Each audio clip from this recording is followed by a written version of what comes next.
G'day Australia, welcome to Copenhagen.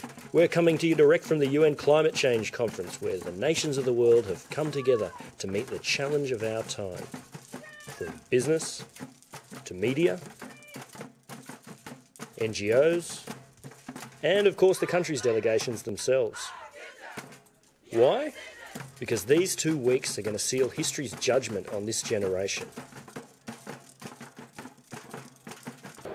But you are the most important stakeholders of this conference.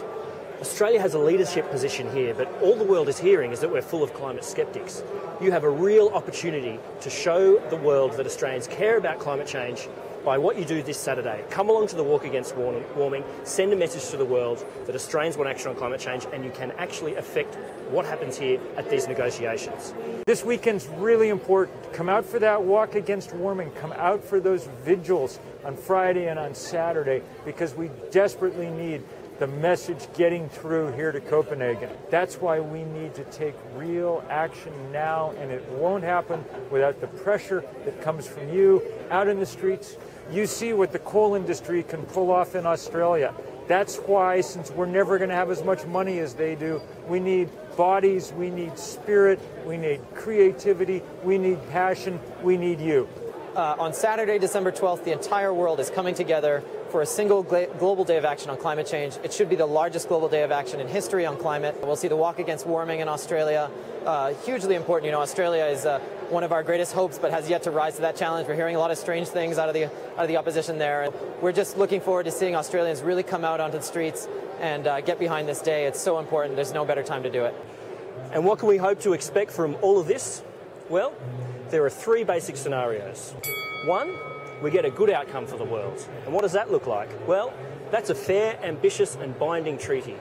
Fair because it helps developing countries develop their economies cleanly. Ambitious because it does what the science tells us we need to do. And binding because it holds the countries to the promises they make here. The second scenario is what we call greenwash. Now that's where world leaders fail us completely, but they pretend they've done a great job. Now the third scenario is kind of in between.